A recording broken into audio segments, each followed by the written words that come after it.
entretien exclusif. Chers auditeurs d'Ifriqiya FM, content et ravi de vous retrouver ce matin sur nos ondes. L'événement de cette semaine, bien sûr, c'est cette Coupe d'Afrique des Nations, la CAN, organisée en Côte d'Ivoire, un rendez-vous continental très attendu par les Africains. Excellente organisation de la part des autorités ivoiriennes. Toutes les sélections africaines ont reçu un accueil chaleureux de la part des Ivoiriens. Seulement voilà, un événement isolé a envahi les réseaux sociaux en Côte d'Ivoire et une vidéo devenue virale ces 2 derniers jours. Et des parties malveillantes veulent faire de cet acte irresponsable un cheval de bataille pour porter atteinte aux supporters et au peuple algérien et diviser les peuples frères d'un seul continent réunis tous autour d'un événement sportif d'envergure continentale qui s'annonce déjà être un grand succès. Et pour parler justement sur ce sujet, j'ai le plaisir de recevoir, d'avoir avec moi en direct depuis Abidjan, Didier Assoumo, directeur de la publication et rédacteur en chef du journal en ligne Infodrome, mais aussi présentateur chez Live Radio. Bien bonjour à vous, Didier Assoumo. Bonjour à tous les auditeurs et à tous ceux qui nous suivent en tout cas. Bonjour. Alors, je le disais, en Côte d'Ivoire, c'est la CAN maintenant, c'est la CAN qui se joue.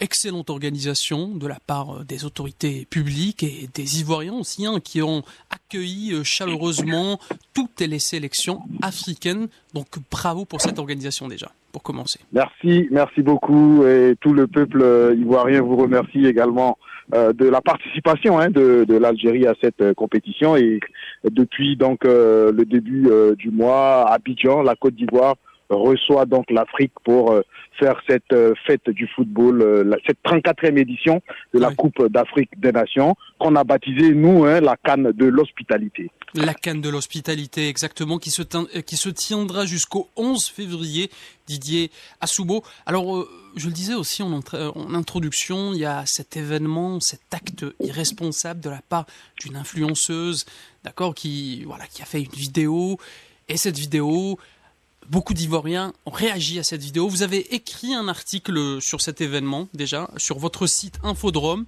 Effectivement, alors depuis la soirée d'hier, mardi 16, nous avons de sources officielles appris donc l'arrestation de Sophia Belman à Bouaké, c'est au centre de la Côte d'Ivoire, là où est logée donc l'équipe de l'Algérie qui participe justement à cette édition de la CAN.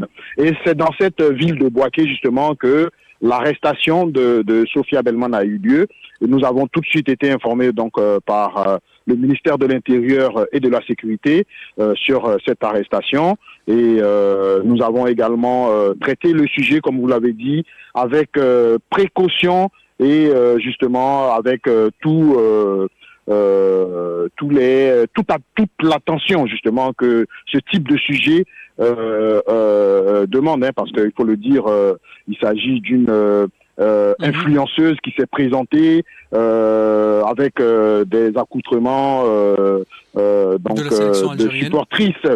supportrices de l'Algérie, et c'est comme ça qu'on l'a perçu ici. Et donc il fallait tout de suite fact-checker, et donc dans nos recherches on a retrouvé que justement cette dame, Sophia Belman, est une récidiviste, puisque les faits qu'on lui reproche à Abidjan ont déjà eu lieu plusieurs fois, notamment en France et en Gambie, où elle avait adressé des propos discourtois contre un arbitre également.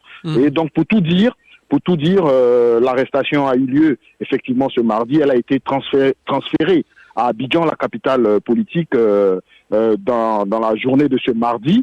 Et ce mercredi, autour de midi, donc, toujours selon la source du ministère de l'Intérieur et de la Sécurité, l'activiste sera expulsé, donc à partir de minuit, heure d'Abidjan, hors du territoire ivoirien, suite donc à ces propos qu'elle a tenus sur la toile. Et elle risque peut-être même un procès en Algérie. Alors, vous avez cité la nationalité de cette influenceuse, mais vous avez fait une émission hier matin, sur les ondes de votre radio, Live Radio, où vous avez invité des auditeurs ivoiriens à témoigner, à réagir, et les Ivoiriens, Ils savent que voilà, c'est une personne irresponsable. Ces propos-là, elles n'engagent que cette personne, rien à voir avec l'Algérie. Effectivement.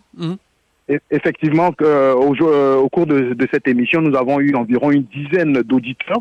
Justement, c'était le sujet du jour, concernant donc l'arrestation, qu'est-ce qu'ils en pensaient. Et tous les auditeurs, de façon unanime, ont d'abord salué l'arrestation de cette influenceuse, mais également ont tenu à préciser que pour les Ivoiriens, pour les auditeurs, pour les supporters présents, cette dame ne représentait pas justement le peuple algérien en aucun cas, et que ses propos n'engageaient qu'elle, et que voilà, dans ce genre de situation, il faut éviter la confusion justement. Et je pense, en tant que journaliste, en tant qu'observateur de la vie publique, en tant que un journaliste qui suit justement ce sujet, tous les Ivoiriens, en tout cas dans leur entièreté, ont rejeté justement les propos de cette dame, mais ont tenu à préciser donc à chaque fois que la Côte d'Ivoire entretient d'excellentes relations avec l'Algérie, et que ces propos discourtois de cette dame ne devraient en aucun cas entacher justement les relations entre nos deux pays. Les autorités ivoiriennes, notamment du ministère de la Sécurité et de l'Intérieur, ont également précisé qu'aucun autre supporter algérien n'a été inquiété. Bien au contraire, les mesures sécuritaires ont été renforcées autour des supporters algériens. Hier, dans des vidéos qui ont circulé également sur la toile en Côte d'Ivoire, on a vu ces supporters algériens. En fait, certains ont d'ailleurs même décrié justement l'attitude de cette dame, et témoigner leur appartenance à l'Afrique, bien entendu, puisqu'il s'agissait de ça dans ses propos, témoigner leur appartenance à l'Afrique et leur fierté d'être leur joie d'être présent en Côte d'Ivoire et participer à cette fête du football. On ne le dira jamais assez, le football est un facteur de rassemblement, est un facteur de brassage culturel, et c'est cette occasion-là nous permet justement de rencontrer nos frères venus de toute l'Afrique, d'échanger avec eux, de partager avec eux et de se connaître davantage. Donc nous allons retenir, nous, cet aspect, et comme l'a dit justement un auditeur ce matin, c'est un épiphénomène qui ne devrait même pas attirer l'attention des supporters ou des populations ivoiriennes en Côte d'Ivoire. Alors, c'est un phénomène qui ne devrait pas attirer l'attention, mais sauf que cette vidéo est devenue virale. Donc, il y a eu une amplification, de cet événement, de cet acte-là qui est irresponsable, encore une fois. Donc, il y a des parties peut-être malveillantes qui veulent faire de cet acte irresponsable un cheval de bataille, Didier Assoumo. Ce qu'on peut dire justement, c'est que les propos étaient tenus en arabe, vous le savez, en Côte d'Ivoire, on ne parle pas arabe. Et donc juste après la publication de cette vidéo, une autre vidéo avec cette fois une traduction en français a été diffusée par qui on ne sait pas. Donc justement, des mains occultes pourraient être derrière pour justement mettre de l'huile sur le feu. Puisque on a vu comment cette vidéo a été amplifiée, comment elle a été retraduite en français et partagée justement sur tous les réseaux afin d'attirer l'attention justement des populations ivoiriennes. Des gens ont créé des groupes WhatsApp justement pour cette vidéo, pour partager cette vidéo. Et effectivement. Et ce qu'on peut dire, c'est que nous, en tout cas en tant que journalistes, on essaie autant que faire se peut, donc d'éviter l'amalgame, d'éviter qu'on rapporte justement ces propos de cette dame on attribue ces propos de cette dame au peuple algérien. Il n'en est rien, et donc nous efforçons, et c'est également les recommandations du ministère de l'Intérieur et de la Sécurité, nous efforçons donc de dissocier l'acte délibéré de cette dame aux agissements donc du peuple algérien, et surtout des supporters qui sont présents à Abidjan et à Bouaké, qui vivent en parfaite symbiose avec les populations de Bouaké et de toute la Côte d'Ivoire. Certains donc des supporters algériens ont également fait d'autres vidéos pour vanter. On a même vu l'entraîneur algérien hier à la conférence de presse dire Jamal du Belmadi. bien justement du stade de Bouaké, de l'environnement, du logement, de son équipe. Pour lui, tout est parfait. Donc, c'est vraiment un incident qui, je suis sûr, sera très vite oublié. Et comme on le dit à Abidjan, place au jeu.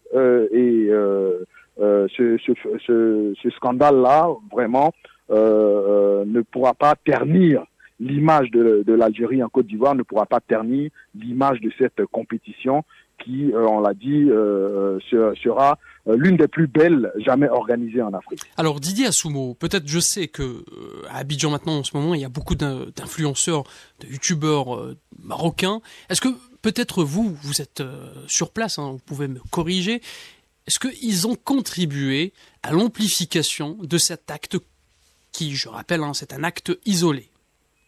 Alors, c'est un fait, hein, je l'ai remarqué. Vous avez dit que les propos dans cette vidéo étaient en arabe.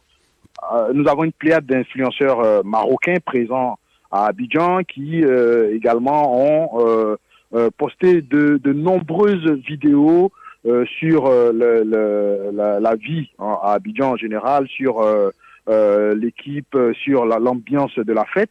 Ce qu'on peut dire, c'est que, je l'ai noté tout à l'heure, ce que j'ai noté, c'est que aucun Ivoirien ou la majorité des Ivoiriens ne parle pas arabe.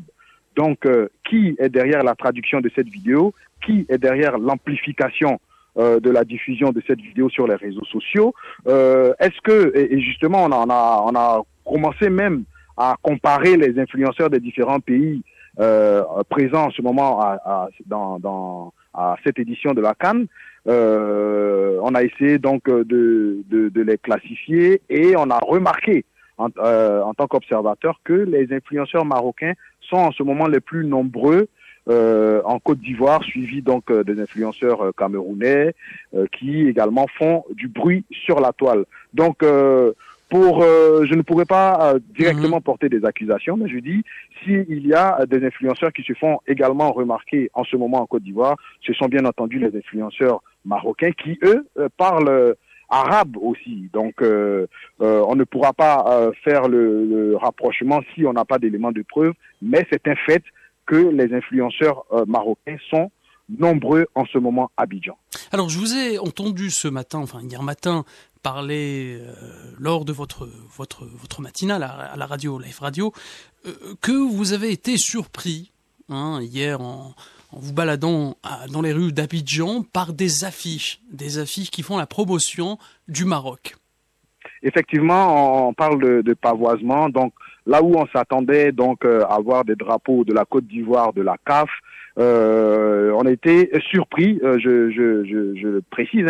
Personnellement, j'ai été surpris de voir dans les rues d'Abidjan, notamment dans le quartier chic de Cocody, où habite donc le président de la République et la majorité des membres du gouvernement, des affiches vantant donc le Maroc, les atouts touristiques et économiques du Maroc. Et donc mon étonnement justement est du fait que nous sommes là en ce moment pour la CAN, nous sommes là pour la fête du football, et ceux qui doivent être mis en avant, c'est justement soit la CAF, soit la Côte d'Ivoire, pays organisateur. Et je m'étonne donc que ce ne sont pas des affiches qui encouragent l'équipe marocaine, mais bien au contraire des affiches qui parlent des atouts économiques et touristiques du Maroc. Donc en tant qu'Ivoirien, en tant que journaliste, j'ai été choqué, j'ai été surpris de voir donc ces affichages dans les rues de Cocody, d'Abidjan, au moment même où l'heure est à la CAN, à la célébration du football. Alors la CAN de l'hospitalité. Et puis, est-ce qu'on peut dire maintenant que le Maroc mène une opération maintenant en Côte d'Ivoire? Du moins une opération, pour médiatique, pour ne pas dire de désinformation. On peut l'affirmer, parce que il y a moins d'un mois, il a été organisé un gigantesque concert donc à Abidjan. L'objet c'était donc de recueillir des fonds pour soutenir donc les victimes du tremblement de terre qu'il y a eu au Maroc il y a quelques mois. Et le concert a mobilisé la majorité des artistes ivoiriens avec des artistes venus du Maroc également lors de cette cérémonie. Dans maintenant, on célèbre quoi? On célèbre la CAN, on célèbre l'Afrique. Vous me dites que c'est la CAN de l'hospitalité. Donc, c'est l'occasion de faire la promotion de la Côte d'Ivoire, un pays africain très chaleureux, voilà, qui accueille cet événement sportif. Et au lieu de faire ça, on se retrouve avec des affiches qui font la promotion du Maroc. C'est bizarre quand même. Ça, franchement, je vous l'ai dit, et ce sujet-là sera traité dans notre quotidien d'ici demain pour comprendre quelle est l'intention derrière cette campagne publicitaire en pleine canne qui vante les mérites d'un autre pays que celui du pays organisateur, et une campagne qui, au lieu de faire la promotion de l'équipe nationale du Maroc, fait plutôt la promotion du pays et de ses attraits touristiques et économiques. Didier Assoumo, alors il y a toute une équipe d'influenceurs marocains, d'accord, et puis une youtubeuse d'origine algérienne qui n'a rien à voir avec l'Algérie. Elle a fait une vidéo qui est devenue virale. Cette vidéo est partagée. Et partagée par qui? Voilà. On laisse la question ouverte, d'accord? C'est aux autorités ivoiriennes peut-être de répondre à cette question. Voilà, donc merci, cher Didier Assoumo, merci pour votre travail intellectuel, pour votre travail journalistique, pour votre honnêteté professionnelle. Je rappelle que vous êtes rédacteur en chef dans le site électronique, le journal électronique en ligne Infodrome, et vous êtes aussi producteur et présentateur chez la radio africaine, la radio Life Radio. Voilà, merci pour cet éclairage, merci pour vos réponses.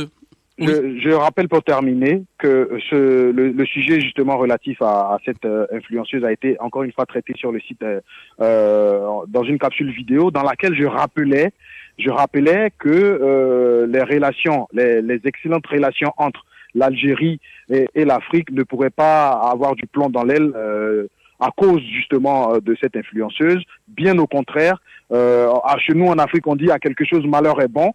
Cet incident nous permettra justement de renforcer davantage nos liens. La preuve, aujourd'hui, je suis sur une radio algérienne pour m'exprimer. Donc, j'ai foi justement que ce scandale sera très vite oublié et nous allons passer justement à la fête du football et après aux choses plus sérieuses. Voilà, ce n'est pas un événement isolé qui va diviser le peuple algérien et le peuple ivoirien. Merci à vous, Didier Assoumo. Merci pour votre intervention et merci d'avoir accepté notre invitation. Merci.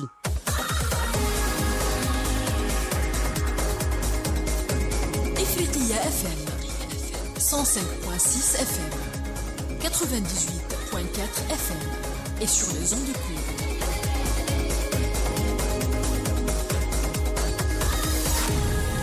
Ifriqiya FM, la voix africaine. Et avec nous aussi en direct depuis Abidjan, le journaliste Rémi Kwame, journaliste à l'agence ivoirienne de presse. Rémi Kwame, bien bonjour à vous. Bonjour, cher confrère. Bonjour, chers confrères. Alors, on était en train de parler justement de cet incident irresponsable, de cet acte isolé qui n'engage pas l'Algérie, qui ne représente pas l'Algérie. Alors, vous êtes journaliste, je le disais, à l'agence ivoirienne de presse. Certainement, vous avez entendu les Ivoiriens réagir. Quelle a été la réaction des Ivoiriens, déjà, pour commencer? Oui, effectivement, depuis ce matin, la vidéo est devenue virale sur les réseaux sociaux. Oui. Il y a eu beaucoup de partages dans plusieurs groupes WhatsApp. Et c'est comme ça que moi-même, en tant que journaliste, j'ai eu l'information. Donc, c'est pas une information de source officielle, mais c'est à travers les réseaux sociaux que nous tous nous avons eu l'information. Alors et quand c'est comme ça, nous, en tant que journalistes, on ne peut pas tout de suite prendre parti, on ne peut pas faire une analyse objective. Parce qu'il faut équilibrer l'information. Est-ce que c'est vrai, est-ce que c'est faux, on ne sait pas. Donc, jusqu'à ce stade-là, on n'est pas encore arrivé à l'équipe de l'information, puisque l'auteur même, je ne la connais pas, je ne sais même pas qui elle est. Est-ce que c'est vrai, c'est faux, je ne sais même pas. Donc vous avez été informé, comme tout le monde, hein, via les réseaux sociaux, parce que c'est une vidéo qui a circulé sur les réseaux sociaux. Et ça, vous faites un travail de journaliste, c'est un travail professionnel, vous filtrez l'information, vous vérifiez l'information, et puis vous n'allez pas manipuler l'information, mais peut-être que certaines parties malveillantes essaient de manipuler l'information.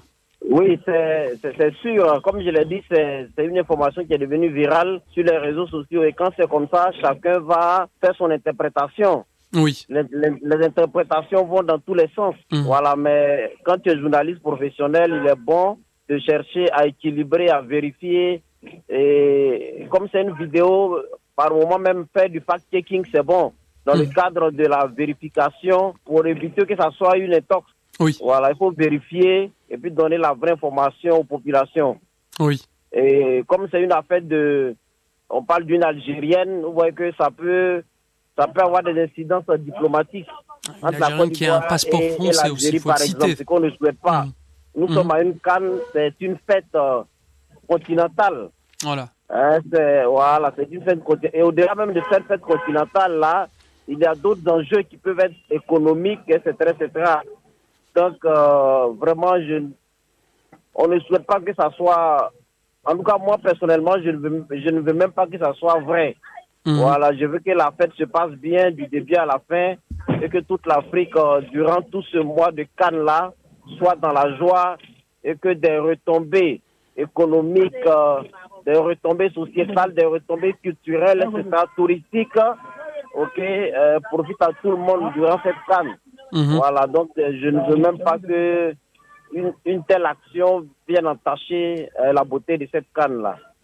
Exactement. Et vous êtes d'accord avec moi quand je dis que cet acte-là, ou bien cette personne-là, cette influenceuse, cette youtubeuse, avec ses propos, avec cette vidéo, n'engage pas l'Algérie et n'engage pas le peuple algérien. Donc, c'est-à-dire le peuple algérien n'est pas responsable. Vous êtes d'accord avec moi ? Oui, je suis d'accord aussi. Pas extraordinaire, c'est vrai ce qu'elle a dit. Je pense que ça l'engage. Elle est majeure. Ça l'engage. Je ne pense pas que ça engage toute l'Algérie. Ça, je ne le pense pas vivement. Voilà. Donc, je le disais aussi, c'est une youtubeuse qui n'habite pas en Algérie, d'accord, et qui a un passeport français, d'accord. C'est une youtubeuse qui a fait, avec son contenu, qui a fait beaucoup plus que ça, d'accord, beaucoup plus que ça. Et le peuple algérien, l'entièreté des Algériens ne cautionne pas ce que cette dame-là fait. D'accord, mais peut-être que certains influenceurs, d'accord, d'une certaine nationalité, font exprès, d'accord, de manipuler l'opinion ivoirienne, d'accord, et essaient de profiter de cet événement pour toucher, pour atteindre, vous venez de le dire, pour gâcher les festivités de la CAN, non ? Parce que c'est la canne de l'hospitalité. Oui, vous savez que ici en Côte d'Ivoire, nous avons une culture, la culture de l'hospitalité depuis notre premier président Félix Houphouët-Boigny. Nous a inculqué cette culture-là et nous avons dans notre population plusieurs millions d'étrangers avec qui nous vivons en bonne intelligence, avec qui nous vivons en parfaite symbiose. Dans une entente et une fraternité parfaite. Donc je ne pense pas qu'une telle action vienne gâcher cette hospitalité-là. Et comme on l'a dit, la CAN est sous l'hospice de l'hospitalité. C'est la CAN de l'hospitalité. Et donc nous avons accueilli depuis plus d'une semaine à bras ouverts toutes les délégations étrangères qui sont venues dans notre pays pour cette fête continentale-là. Donc, comme je l'ai dit et vous-même vous le dites, si c'est vrai, je pense que c'est une action isolée, ça l'engage. Mais bon, je ne saurais ajouter une autre interprétation si ce n'est de dire, par exemple, de calmer tout le monde et que vraiment ça n'entache en rien la beauté de cette CAN.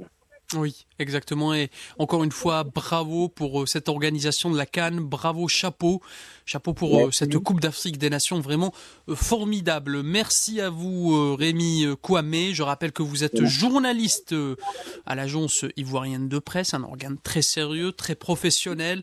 Voilà, je tenais à vous dire ça, chers confrères. Merci, c'est gentil. Et en tout cas, merci. Et puis, bravo à vous aussi.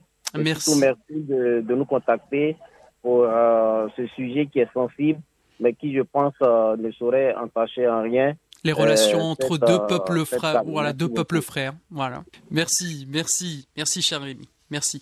Chers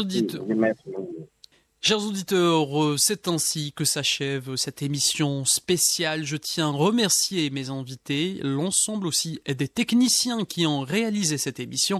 Et vous aussi, chers auditeurs, on se retrouve à 9h pour la synthèse de l'information de cette matinale. Merci.